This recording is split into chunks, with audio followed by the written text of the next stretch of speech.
नमस्कार, मैं शोभा पाटिल 12वीं कक्षा में आप सभी का स्वागत है। हम निंदा शेर कविता का अध्ययन कर रहे हैं। आज के इस वीडियो में पाठ क्रमांक 9 चुनिंदा शेर कविता का दूसरा भाग देखने वाले हैं। इस कविता के कवि कैलाश सेंगर हैं। यह पद्यांश 2 है, पृष्ठ क्रमांक 48 पर है। पहले भाग में हम 7 शेर का अध्ययन कर चुके हैं। अब इस दूसरे पद्यांश में 7 शेर हैं। अध्ययन की सुविधा के लिए हैं प्रारंभिक या बीच के या अंतिम 6 शेर आपको परीक्षा के लिए पूछे जा सकते हैं। अब देखिए, इस कविता में कवि ने हमारी सामाजिक दृष्टि विकसित करने का प्रयास किया है। भारतीय संविधान ने भारत के हर नागरिक को अधिकार और कर्तव्य दिए हैं। यहाँ कवि हमें कुछ कर्तव्य बता रहे हैं। क्योंकि मनुष्य समाज में रहता है, वो समाजशील प्राणी है। समाज में अगल बगल में हमसे भी बहुत गरीब लोग रहते हैं। देखिए, हम बहुत अमीर हैं ऐसी बात नहीं है, परंतु हम अच्छी तरह से खाते पीते हैं, अध्ययन करते हैं, परंतु समाज में कुछ लोग ऐसे हैं कि जिनकी सामान्य जरूरतें भी पूरी नहीं होती। इन लोगों का दुख, दर्द, व्यथा, निराशा, उदासी, विवशता, इनकी ओर हमारा ध्यान आकर्षित किया है और इन लोगों को कुछ सुविधा मिले, इन लोगों को भी सामान्य जीवन जीने का अधिकार मिले, इसके बारे में कवि ने यहाँ चिंतन किया है और इन समस्याओं से सुधारने के लिए कुछ प्रयास भी बताए हैं। देखिए, पहला शेर, इसमें लाशें भी मिला करती हैं, तुम जरा देखभाल तो लेते। इसको माँ कह के पूजने वालों इस नदी को खंगाल तो लेते। यहाँ नदी और खंगालना मतलब साफ करना, साफ सफाई करना। नदी में बहुत सारी प्रदूषित चीजें डाली जाती हैं, जिसके कारण जल प्रदूषण होता है। ये प्रदूषण के बारे में आप पर्यावरण विषय में पढ़ रहे हो, परंतु नदी का जो जल प्रदूषण होता है वह हमारे धार्मिक अंधविश्वास के कारण और हमारे कुछ बातें ऐसी हैं कि समझ में नहीं आ जाती, अज्ञान के कारण, कभी कभी जानबूझकर, कभी कभी गलती से हम नदी में प्लास्टिक, कूड़ा कचरा या रासायनिक द्रव्य छोड़ देते हैं, लाशें भी मिलाते हैं। अब यहाँ लाश शब्द आ गया है, इसका मतलब है हमारी भारत की पवित्र गंगा नदी। क्योंकि उत्तर भारत में गंगा नदी में पवित्र मानाकर केवल भारत के ही नहीं तो देश विदेश के लोग उस मरे हुए आदमी की अस्थियां, उसकी राख, कभी कभी उस शव को, लाशों को भी नदी में प्रवाहित किया जाता है। यहाँ एक बात बताती हूँ, निराला वही पाठ हमने पढ़ा है, उस पाठ की लेखिका महादेवी वर्मा है और महादेवी वर्मा के घर में पशु पक्षियों का संग्रह है और जब उनके पशु पक्षियों के संग्रह में असमय में किसी की मृत्यु हो जाती है तो वह पशु पक्षियों को गंगा नदी में प्रवाहित करती थी। उनके घर में गौरा नामक गाय थी, सोना नामक हिरण था अथवा वो नीलकंठ नामक मोर था। उसके असमय में मृत्यु हो जाने पर वह उन पशुओं को, पक्षियों को गंगा नदी में प्रवाहित करती थी। उसी तरह उत्तर भारत में ये पद्धति, आदमी मर जाता है तो गंगा नदी में प्रवाहित किया जाता है शव, लाश मतलब शव प्रवाहित की जाती है। इसमें लाशें भी मिला करती हैं, इसका मतलब गंगा नदी पवित्र है ऐसा समझकर लोग उसमें, केवल भारत के ही नहीं तो देश विदेश के लोग वहां आकर लाशें, हड्डियां, अस्थि या राख उसमें प्रवाहित करते हैं, जिससे कारण नदी प्रदूषित होती है। तुम जरा देखभाल तो लेते। इसलिए कवि ने यहाँ कहा है, इन धार्मिक अंधविश्वासों को दूर रखकर हमें उसकी देखभाल करनी चाहिए। जिस गंगा नदी का पवित्र जल तीर्थ समझकर हम पीते थे, आज उस गंगा नदी का नाला बन गए हैं, उस जल को हम मुंह में नहीं डाल सकते, इतनी नदी प्रदूषित हो गई है। इसलिए इस नदी के जल प्रदूषण की ओर कवि ने हमारा ध्यान आकर्षित किया है और कहा है कि इसको माँ कह के पूजने वालों, गंगा नदी को माता, माँ कहा जाता है, उसकी पूजा की जाती है, परंतु उसकी स्वच्छता की ओर किसी का ध्यान नहीं जाता। इसलिए नदियों की जल प्रदूषण की समस्या को दूर करने के लिए हर मनुष्य का कर्तव्य है कि नदी में गंदी चीजें नहीं डालनी चाहिए, नदी को नाला नहीं बनाना चाहिए, नदी को खंगालना चाहिए मतलब उसकी साफ सफाई करनी चाहिए, देखभाल मतलब उसकी व्यवस्था करनी चाहिए। नमामि गंगा ये केंद्र सरकार की ओर से जो प्रोजेक्ट चल रहा है इसी कारण है, क्योंकि गंगा नदी नाला बन गई है। नमामि गंगा, इसका मतलब उस गंगा को नमन करके उसे स्वच्छ करना। ये बहुत सालों से गंगा नदी की समस्या है और हमारे शहर की नदी भी उसी तरह प्रदूषित हो गई है। हर मनुष्य को अपना कर्तव्य निभाना चाहिए, नदी को साफ सफाई करनी चाहिए, उसकी व्यवस्था रखनी चाहिए। यह बात कवि ने यहाँ बताई है। माँ, माता ये समानार्थी के लिए पूछा जाता है। खंगालना मतलब साफ सफाई करना, देखभाल करना मतलब व्यवस्था। लाश शब्द समानार्थी के लिए पूछा जाता है शव। ध्यान में रखिए, ये समानार्थी और विलोमार्थी के लिए पूछा जाता है देखभाल। यह शब्द युग में है, ये भी ध्यान में रखिए। और गंगा नदी में ये मिला करती हैं लाशें। एक शब्द में उत्तर दीजिए अथवा उचित मिलान कीजिए, इसके लिए भी पूछा जाता है। इसको माँ कहकर पूजा की जाती है नदी की। केवल गंगा ही नहीं, हमारे भारत के सभी नदियों को हमारे धार्मिक लोग उसे माता समझकर उसकी पूजा करते हैं। बहुत सुंदर यहाँ बात कवि ने बताया है। जल प्रदूषण की ओर हमारा ध्यान आकृष्ट किया है। आगे देखिए, जब भी पानी किसी सर से गुजर जाएगा तब वह सीने में नई आग ही लगाएगा। ये हमने पहले पद्यांश में भी देखा है। जब भी पानी किसी के सर से गुजर जा, पानी सर से गुजर जाना, यह एक मुहावरा है। इसका अर्थ है सहन शक्ति, सहन करने की क्षमता कम होना या समाप्त होना। हर मनुष्य के अन्याय, अत्याचार यह सहन करने की भी सीमा होती है। जब मनुष्य बार बार प्रयास करता है और उसे असफलता आती है, इसकी भी एक सीमा होती है। ये कवि ने यहाँ यही बात बताया है। सर मतलब सिर से पानी गुजर जाना मतलब अन्याय सहन करने की सीमा समाप्त हो जाती है, तब वह सीने में नई आग ही लगाएगा। मतलब सीना मतलब दिल, दिल में उसकी आग लग जाती है। वो विवेक खो बैठता है, वह विद्रोह कर उठता है, वह गुस्सा क्रोध करता है। यह बहुत मनोवैज्ञानिक ढंग है। यह मनोवैज्ञानिक बात कवि ने इस शेर के माध्यम से बताई है कि आम आदमी अन्याय, अत्याचार, असफलता से सामना करता है, उसे सहन करता है, परंतु उसकी भी सहन करने की एक सीमा होती है। और जिस दिन यह सीमा समाप्त हो जाती है, तब उसके दिल में विद्रोह की आग जाग उठती है। और वह आग जाग उठती है तब वह विवेक खो बैठता है और क्रोधित हो जाता है। जिस तरह के आज समाज में जब मनुष्य आंदोलन करते हैं, उस समय भी यह अन्याय की सीमा समाप्त होने के बाद विद्रोह की भावना वे लोग प्रकट करने के लिए रास्ते पर आ जाते हैं। यह आम आदमी की मनोवैज्ञानिकता इस शेर में स्पष्ट हो गई है। मुहावरा है पानी सर से गुजर जाना, अन्याय सहन करने की शक्ति समाप्त होना। सीना मतलब दिल। नई पुरानी विलोमार्थी के लिए पूछा जा सकता है। यहाँ आग का अर्थ क्रोध है, विद्रोह। ध्यान में रखिए, क्रोध, विद्रोह, गुस्सा इस अर्थ से यहाँ लिया गया है। सर, सिर यह सन है। आगे देखिए, पानी, जल यह भी समानार्थी के लिए पूछा जा सकता है।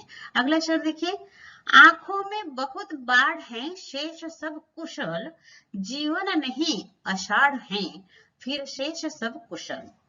यह भी आम आदमी की व्यथा बताई है। देखिए, आम आदमी निरंतर संघर्ष करता रहता है। उसे रोटी, कपड़ा, मकान जैसे सामान्य चीजों को प्राप्त करने के लिए भी संघर्ष करना पड़ता है। और जब वो निरंतर संघर्ष करता है और उसी में भी उसे सफलता नहीं मिलती, तब उसकी आंखें आंसुओं से भर जाती हैं। यहाँ बहुत सुंदर बात बताई है। ये लोग अपने आंसुओं से दूसरों को बता भी नहीं सकते, इसलिए कवि कहते हैं आम आदमी के आंखों के आंसू ऐसे लगते हैं जैसे कि उनके आंखों में आंसुओं का बाढ़ आ गया है। बाढ़ मतलब नदी का जल प्रवाह बढ़ जाता है, तब हम उसे बाढ़ आ गया, मराठी में महापुर आ गया कहते हैं। उसी तरह उनके आंखों में ये बाढ़ आ गया है, मतलब वे निरंतर रोते रहते हैं, परंतु अपने आंसू किसी को दिखाते नहीं हैं। जीवन नहीं आषाढ़ है। और इस तरह आंखों से आंसू बहने वाले लोगों का जीवन कैसा है? आषाढ़ के समान है। आषाढ़ ये बरसातों का महीना है और आषाढ़ में निरंतर बरसात होती है, बूंदों की झड़ी लगती है। ठीक उसी तरह इस गरीब, मजदूर, इन लोगों की आंखों में निरंतर आंसू की झड़ी लगती है। जैसे आषाढ़ महीने में निरंतर बरसात होती है, उसी तरह इन आंखों से निरंतर बरसात आती है और उससे बाढ़ आ जाता है। हाँ, उनके जीवन में दुख छोड़कर सब कुछ कुशल है। आप ही बताइए, दुख के बिना, दुख है तो कैसे कुशल हो सकता है? यही विडंबना है, क्योंकि आम आदमी के जीवन में दिन रात दुख ही दुख होता है। दुख के बाद सब कुछ कुशल है, इसमें विडंबना है। यानी आम आदमी दुख, व्यथा, दर्द इसी में जीवन यापन कर रहा है। इसकी ओर हमारा ध्यान कवि ने यहाँ आकर्षित किया है। ध्यान में रखें। सड़क ने जब मेरे पैरों की उंगलियां देखी, कड़कती धूप में सीने पे बिजलियां देखी। यहाँ भी मजदूर की स्थिति बताए। देखिए, कड़ी धूप है और नंगे पैरों से मनुष्य उस जलती हुई सड़क से जा रहा है। कल्पना कीजिए, कड़ी धूप है, पैरों में चप्पल नहीं है और उसके पैरों को उंगलियां, मतलब उनके पैर की उंगलियां हैं, उन्हें छाले पड़ गए हैं। यानी फिर भी वो चल रहा है। सड़क भी आश्चर्यचकित हो रही है, वो स्वयं जल रही है और उस जलती हुई सड़क पर नंगे पैरों से ये मजदूर जा रहे हैं। ये देखकर वो अवाक हो जाती है। परंतु उस स्थिति में भी कड़कती धूप में सीने में बिजलियां दिखी। परंतु उस स्थिति में भी उस पैरों में छाले पड़े हैं, जख्म हो गई है, इसकी ओर उस मजदूर का ध्यान नहीं है। तो उसके दिल में वह संकट, मुसीबतें, कठिनाइयां, इसकी बिजलियां चमक रही हैं। अब क्या करना? इतना करने पर भी समस्या हल होने वाली है? इस तरह का आक्रोश बिजलियों के समान उसके दिल में चमक रहा है। कड़कती धूप में सीने पे बिजलियां देखी। सरल अर्थ इस तरह है, आम मजदूर कड़ी धूप में बिना चप्पल डाले वह नंगे पैरों से काम करता है। फिर भी इतनी मेहनत, इतना परिश्रम करने पर भी उसके जीवन का संघर्ष समाप्त नहीं होता। उसे निरंतर संघर्ष करना पड़ता है। न समाज व्यवस्था उसकी ओर ध्यान देती है, न हमारी सरकार उनका दुख दूर करने की कोशिश करती है, परंतु सरकार की ओर से आने वाली आर्थिक मदद उसके पास आने के लिए या तो देर होता है या ठीक ढंग से नहीं आती। और इसी कारण इन मजदूरों की जिंदगी हमेशा निरंतर संघर्ष में उसे व्यतीत करनी पड़ती है। आम आदमी की व्यथा कवि ने यहाँ व्यक्त की है। आगे देखिए, सांस हमें पराये धन सी लगती है, साहूकार के घर गिरवी कंगन सी लगती है। यह बहुत सुंदर बात बताई है। देखिए, हर मनुष्य को अपनी संपत्ति, सौंदर्य, वंश या पद प्रतिष्ठा पर गर्व नहीं करना चाहिए, क्योंकि मनुष्य का जीवन क्षणभंगुर है। हमें उधार की सांसें मिली हैं। जिन्होंने हमें बनाया है, वो निर्माता मतलब ईश्वर ने हमें हमारी आयु निश्चित दी है। और ये जो सांस मतलब श्वास, मतलब हम ऑक्सीजन जो लेते हैं, हमें जीवित रहने के लिए सांस की जरूरत होती है, श्वास की जरूरत होती है। और ये सांस हमें ईश्वर की ओर से उधार में मिला है, पराये धन के समान है। यह हमारा उस पर अधिकार नहीं है। कब हमारी सांस मतलब श्वास बंद होने वाला है और इस दुनिया से हम जाने वाले हैं, हमें मालूम नहीं है। इसलिए जो पराया धन है, जिस पर हमारा अधिकार नहीं है, उस पर हमें गर्व नहीं करना चाहिए। हमारी वो स्थिति कैसे है? साहूकार के घर गिरवी कंगन सी लगती है। मतलब साहूकार मतलब महाजन के घर में हमने कंगन मतलब हमारे सोने के आभूषण गिरवी रखे हैं। मराठी में हम गहान रखते हैं, ऐसा कहते हैं। देखिए, देहात में यह समस्या बहुत होती है। घर में कुछ भी पैसा नहीं होता, अचानक संकट उपस्थित होता है। गरीब घर में अगर कोई आदमी बीमार पड़ जाता है, अस्पताल में जाते हैं, 1000 से फीस प्रारंभ हो जाती है। जो 50 रुपए प्राप्त करने वाला आदमी 1000 कैसे दे सकता है? बस उनके पास घर में जो सोने के गहने होते हैं, वो साहूकार के पास गिरवी रखे जाते हैं, वहां से पैसे लाए जाते हैं और संकट का सामना किया जाता है। मतलब सोने के गहने हमारे होते हैं, परंतु उस पर अधिकार नहीं होता, क्योंकि कब किस तरह की परिस्थिति उत्पन्न हो जाएगी और यह गिरवी रखना पड़ेगा। कंगन हमारा है, परंतु उस पर भी हमारा अधिकार नहीं रहता, बार बार हमें उसे गिरवी रखना पड़ता है। ठीक उसी तरह मनुष्य का जीवन क्षणभंगुर है, नश्वर है, मर्त्य है। इसलिए मनुष्य को अपनी पद, प्रतिष्ठा, सौंदर्य, संपत्ति या वंश पर गर्व नहीं करना चाहिए। ये सब कुछ पराया धन है। देखिए, जब घर में लड़की पैदा हो जाती है तो क्या हो गया? तो पराया धन पैदा हो गया, ऐसा कहा जाता है। मतलब लड़की कुछ दिनों के लिए उस घर में रहती है और बाद में उसकी शादी की जाती है और वो पराये घर का धन बन जाती है।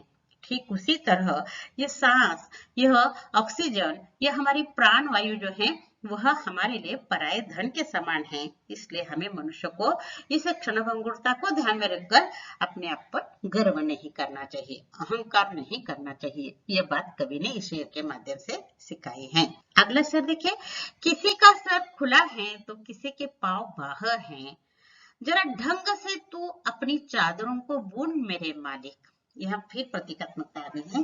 चादरों को बुनना यानी कि चादरों की लंबाई छोटी हो गई है, इसलिए वह जब ओढ़ने के लिए लेता है तो किसी का सर खुला रहता है, किसी का पाव बाहर आ जाता है। मतलब चादर आवश्यकता से कम लंबाई की है, इसी कारण ठीक ढंग से ओढ़ने के लिए उपयोग में नहीं आती। इसलिए ईश्वर को कहा गया है कि हे ईश्वर, अपनी चादरों को ठीक ढंग से बुन, उसकी लंबाई कम हो गई है, इसलिए ओढ़ने वाले का सर खुला रहता है या पाव बाहर आता है। यह प्रतीकात्मकता है, ध्यान में रखिए। आज समाज में कुछ लोग हैं कि सामाजिक विषमता है, अमीर अमीर होते जा रहे हैं और गरीब गरीब होते जा रहे हैं।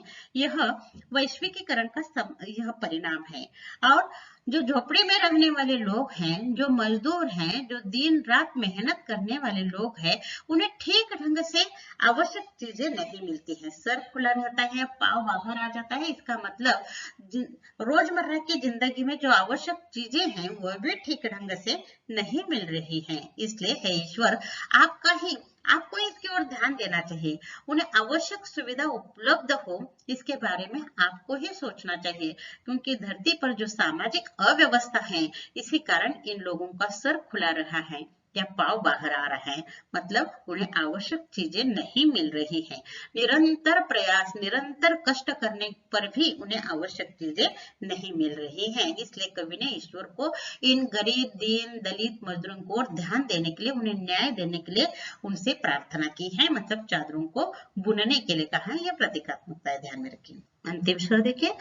वह जो मजदूर मरा है वह निरक्षर था, मगर अपने भीतर वह रोज एक किताब लिखता था। देखिए, मराठवाड़ा, विदर्भ, यहाँ किसान हर रोज आत्महत्या, खुदकुशी करते हैं। एक समाचार की तरह हम टीवी पर देखते हैं।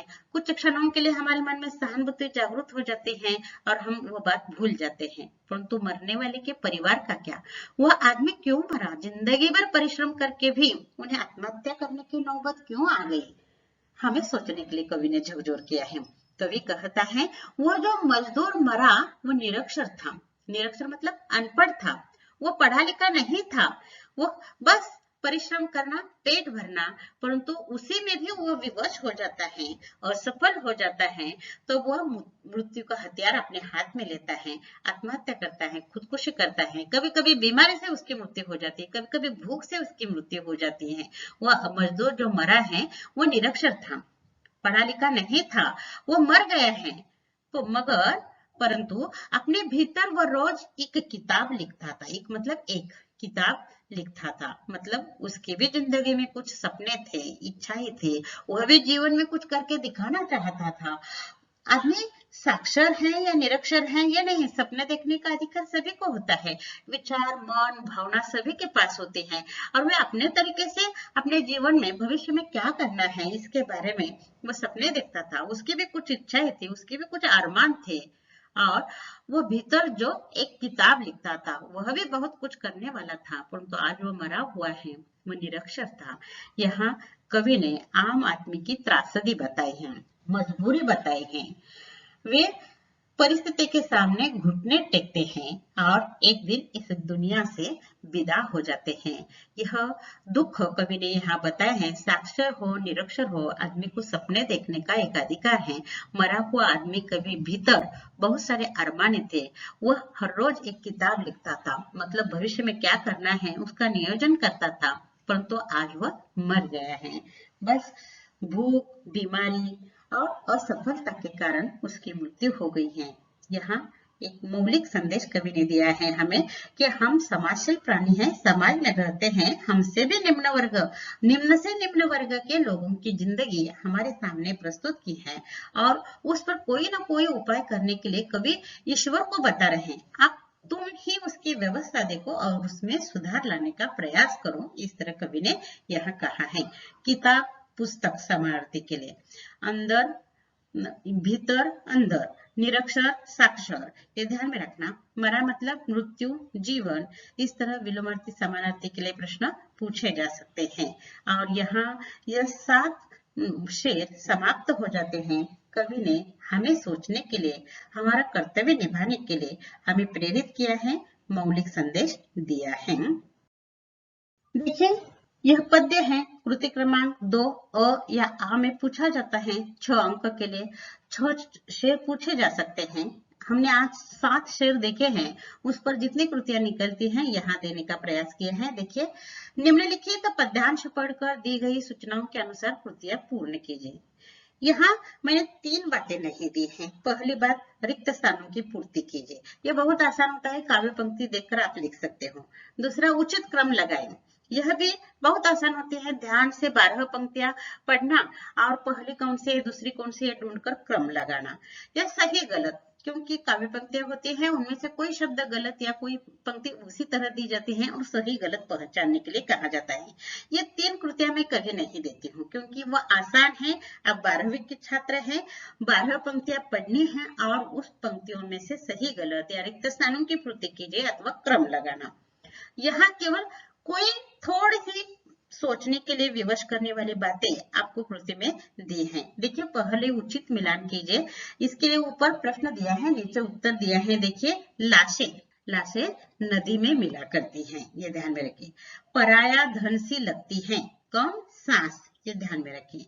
चादरों, मालिक जरा ढंग से इनको बुन, किसको बुन, चादरों को बुन। ये मतलब आम आदमी की व्यवस्था की ओर थोड़ी सी ध्यान दे दो, ईश्वर से कवि ने यहाँ प्रार्थना की है। मरा हुआ मजदूर कैसा था, निरक्षर था। निरक्षर साक्षर यह भी पूछा जाता है। आगे देखिए, ये स्वाध्याय की कृतियां हैं। 90% स्वाध्याय की कृतियां नहीं पूछी जाती, परंतु इसी ढंग की शब्द रचना बदलकर पूछी जा सकती है, ये ध्यान में रखिए। नदी के प्रति उत्तरदायित्व, ये बहुत महत्वपूर्ण है। नदी के प्रति हमारा उत्तरदायित्व क्या है, नदी की देखभाल करना या नदी को खंगालना, साफ सफाई करना या नदी को प्रदूषित न करना। आप बता सकते हो, बहुत आसान से। पहले शेर में है देखभाल करना, खंगालना मतलब साफ सफाई करना, देखभाल करना मतलब व्यवस्था करना, ये ध्यान में रखिए, और प्रदूषित न करना। मेरे मालिक चादरों को जरा ढंग से बुन, क्योंकि आपने बुनी चादरों में किसी का सर खुला है तो किसी के पांव बाहर हैं। ये बहुत महत्वपूर्ण बात है, प्रतीकात्मकता है कि कुछ लोगों को कुछ नहीं मिल रहा है तो कुछ लोगों को कुछ नहीं मिल रहा है। इन लोगों की ओर हे मालिक आप व्यवस्था कीजिए। चादरों को जरा ढंग से बुन मतलब इन लोगों की ओर ध्यान दो और इन लोगों की परेशानियां दूर करने की व्यवस्था करो। परिणाम लिखिए। ये पहले पद्यांश में 2 आ गए हैं, यहाँ 1 आ गए, बीच के 6 अगर पूछे गए तो परिणाम लिखिए, ये कृति पूछी जाएगी। पानी सर से गुजर जाएगा तो, यह तो मुहावरा है। पानी सर से गुजर जाएगा मतलब क्या, अन्याय सहन करने की सीमा समाप्त हो जाएगी तो सीने में नई आग लगाएगा मतलब विवेक खोकर क्रोधित हो जाएगा। आम आदमी सहनशीलता समाप्त होने पर क्रोधित हो जाएगा, विवेक खोएगा मतलब उसके सीने में नई आग लग जाएगा। आग का अर्थ क्रांति भी होता है। जब अन्याय सहन करने की सीमा समाप्त हो जाती है तो क्रांति हो जाती है। नई आग मतलब क्रांति हो जाती है, क्रोधित हो जाता है, गुस्सा कर सकता है, विवेक खो बैठता है। ये इसका जवाब है। ये देखिए, शब्द संपदा के लिए समानार्थी और वचन परिवर्तन, ये 2 कृतियां निकाली हैं। समानार्थी शब्द लाश, शव, सड़क, रास्ता, निरक्षर, अनपढ़, पांव, पैर, ये समानार्थी के लिए पूछे जाते हैं। वचन परिवर्तन कीजिए। उल्टा सीधा दोनों तरीके के दिए हैं। देखिए, नदी, नदियां। सूक्ष्मता से देखिए, नदी शब्द है, उसका बहुवचन करते समय किस तरह परिवर्तन हो गए, दी छोटी हो गई है और या दिया है मात्रा। किताब, किताबें, किताब, या बहुवचन दिया है, एक वचन करना है, किताबें, किताब। बिजलियां, बिजली, बिजलियां से बिजली करते समय देखिए ल की जो मात्रा है वह दीर्घ हो गई है। यह दोनों तरीके से ध्यान में रखिए। सांस, सांसें से पर अनुस्वर होना चाहिए। यह वचन परिवर्तन के लिए है। शब्द संपदा में उर्दू शब्द ढूंढ कर लिखिए। बहुत सारे उर्दू शब्द आ गए हैं, क्योंकि गजल है तो उर्दू उसमें होते हैं। देखिए, आकाश के तारे तोड़ लाना, इस मुहावरों को स्पष्ट कीजिए। इस मुहावरे को स्पष्ट कीजिए, यह बताए हैं। यहाँ आकाश के तारे तोड़ लाना, यानी आकाश के तारे तोड़ लाना, आप शब्द से ही समझ सकते हैं कि किसी को ही संभव नहीं है आकाश के तारे तोड़कर लाना। छोटे बच्चे हट करते हैं, मुझे वो तारे चाहिए। जो असंभव है वो संभव करना, ये उसका अर्थ है। इसी पर आपको 40 से 50 शब्दों में उत्तर लिखना है। देखिए, आकाश के तारे तोड़ लाना, इस मुहावरे का अर्थ है असंभव लगने वाली बात कर दिखाना या बहुत ही कठिन काम कर दिखाना। मनुष्य के मन में इच्छा, जिद, रुचि और आत्मविश्वास होने पर कठिन कार्य भी आसान हो जाता है। इसके लिए कठोर परिश्रम की जरूरत होती है। थॉमस अल्वा एडिसन के बारे में कहा जाता है कि बचपन में उन्हें मंद बुद्धि का समझकर स्कूल से निकाला था। उसी एडिसन ने कठोर परिश्रम करके बिजली के बल्ब का क्रांतिकारी आविष्कार किया और वे सफलता के शिखर पर पहुंच गए। यह एडिसन का उदाहरण मैंने इसलिए दिया है, असंभव बात भी संभव करने की क्षमता हर व्यक्ति के पास होती है। बहुत सारे छात्रों के मन में न्यूनगंड होता है कि कक्षा में मुझे किसी पेपर में, किसी प्रश्न पत्र में अंक कम मिल जाते हैं तो मैं मंद बुद्धि का हूँ। नहीं, एडिसन भी मंद बुद्धि का नहीं था, परंतु अन्य छात्रों की तरह उसे अंक नहीं मिलते थे, इसलिए उन्हें स्कूल से निकाला था। आज बहुत सारे छात्रों के मन में यह न्यूनगंड होता है कि मुझे इतने परसेंटेज मिले हैं, इसका मतलब मैं मंद बुद्धि का हूँ। बिल्कुल नहीं। आप उसी में आपकी गति नहीं है तो आपकी किसी दूसरे क्षेत्र में गति हो सकते हैं और आप वहां अच्छा कार्य कर सकते हो। इस तरह का आत्मविश्वास होना चाहिए, कठोर परिश्रम करने की हमें क्षमता होनी चाहिए, इच्छा होनी चाहिए। हम भी आकाश के तारे तोड़कर ला सकते हैं, मतलब असंभव कार्य हम भी संभव कर सकते हैं। ये छात्रों के लिए बहुत प्रेरणादायक उदाहरण है, क्योंकि बहुत सारे छात्र मुझे कम अंक मिलते हैं इसका मतलब मैं मंद बुद्धि का हूँ, ऐसे समझते हैं। इस तरह का समीकरण कभी नहीं करना चाहिए। आपकी गति जरूर किसी दूसरे क्षेत्र में है, आप उस क्षेत्र में कार्य कर सकते हो और सफलता के शिखर पर आप भी पहुंच सकते हो। इसलिए यह व्यक्ति बहुत महत्वपूर्ण है। अब देखिए, यहाँ कविता पूरी हो गई है। एक रसास्वादन का दीर्घोत्तरी प्रश्न 6 अंक के लिए पूछा जाता है। यह कृति क्रमांक 2E में पूछा जाता है। कवि की भावुकता और संवेदनशीलता को समझाते हुए चुनिंदा शेर का रसास्वादन कीजिए। अगर ऐसा नहीं पूछा गया तो चुनिंदा शेर कविता का रस ग्रहण कीजिए, ऐसा भी पूछा जा सकता है। पूरी कविता का सारा हमें यहाँ लिखना है। यह सभी मुद्दे दिए हैं, इनमें से केवल 4 मुद्दे आपको पूछे जाते हैं। इनमें से पहला मुद्दा देखिए, शीर्षक चुनिंदा शेर कविता का नाम है। रचनाकार का नाम कैलाश सेंगर। काव्य का प्रकार गजल है। ये गजल में से शेर लिए गए हैं, चुन कर लिए हैं। केंद्रीय कल्पना देखिए, कवि ने जीवन की यथार्थता, सामाजिक अव्यवस्था, विसंगतियां और विडंबनाओं के विभिन्न चित्र शेरों के माध्यम से व्यक्त किए हैं। मतलब हर शेर में यथार्थता, सामाजिक अव्यवस्था, विसंगति, विडंबना हमें बताई है। सामाजिक अव्यवस्था के कारण आम आदमी की स्थिति दयनीय हो गई है। उनके मन की पीड़ा, व्यथा, दर्द, विवशता, असमर्थता को अभिव्यक्त करके मनुष्य की इस व्यवस्था को समाप्त करने के प्रयासों को कवि ने वाणी प्रदान की है। केवल समस्या बताई है नहीं, तो समस्या पर उपाय भी बताए हैं। आम आदमी को न्याय न मिलना, आंसुओं को छिपाकर हंसी का मुखौटा धारण करना, सहन शक्ति, विद्रोह आदि को भावुकता और संवेदनशीलता से पेश किया गया है। यहाँ हमें 2 अंक के लिए संक्षेप में केंद्रीय कल्पना लिखनी है, इसलिए कविता का उद्देश्य और 2-4 उदाहरण यहाँ देना है। देखिए, प्रतीक रस अलंकार हमने नहीं लिया क्योंकि ये उर्दू का काव्य प्रकार 2 पंक्तियों का है और ये शेर है, इसलिए इसमें रस अलंकार नहीं है। प्रतीक देखिए, चट्टानों पर फूल खिलना हमको आता है। ये ध्यान में रखिए, हर पंक्ति में प्रतीकात्मकता है। उदाहरण के लिए हमने लिया है चट्टानों पर फूल खिलना हमको आता है। इस काव्य पंक्ति में प्रतीकात्मकता है। चट्टान मतलब पत्थर या शिला पर फूल खिलना असंभव है, क्योंकि पत्थर पर पौधा कैसे आएगा और फूल कैसे खिलेगा, ये असंभव बात है। परंतु यह असंभव बात भी कभी कभी आम आदमी करके दिखाता है। कभी कभी आम आदमी बुद्धि और कठोर परिश्रम से असंभव बात भी संभव कर दिखाता है। मैं हमेशा ये उदाहरण देती हूँ, एपीजे अब्दुल कलाम बचपन में समाचार पत्र बांटने वाला ये बच्चा बड़ा होकर मिसाइल मैन बन जाता है और हमारे देश का सर्वोच्च पद राष्ट्रपति पद भी हासिल करता है। यह असंभव बात थी उस छोटे से बच्चे के लिए, परंतु उसकी बुद्धि और कठोर परिश्रम ने यह करके उस बच्चे ने दिखाया है। इसलिए चट्टानों पर भी फूल खिलाना हमको आता है। यह प्रतीकात्मकता है। पसंद की पंक्ति तथा प्रभाव। सांस हमारे हमें पराये धन से लगती है। बहुत सुंदर बात बताई है ना। ये पसंद की पंक्ति इसलिए है कि मनुष्य को हमेशा अपने जीवन की क्षणभंगुरता और नश्वरता ध्यान में रखना चाहिए, इसलिए मैंने ये दी है। ये काव्य पंक्ति मुझे पसंद है। यह कवि ने जीवन की क्षणभंगुरता और नश्वरता बताई है। मनुष्य को जीवित रहने के लिए आवश्यक सांस पराये धन के समान है, उस पर हमारा अधिकार नहीं है। यह वास्तवता मनुष्य को हमेशा ध्यान में रखनी चाहिए, इसलिए पसंद की पंक्ति है। कविता पसंद आने के कारण। कवि ने शेरों के माध्यम से आम आदमी की व्यथा, कथा, मजबूरी, अत्यधिक भावुकता और संवेदनशीलता से पेश की है, इसलिए ये कविता पसंद है। और यहाँ रसास्वाद और संपूर्ण कृति सहित ये पूरी कविता समाप्त हो जाते हैं। अगले वीडियो में हम अगला पार्ट लेकर आएंगे। तब तक के लिए धन्यवाद।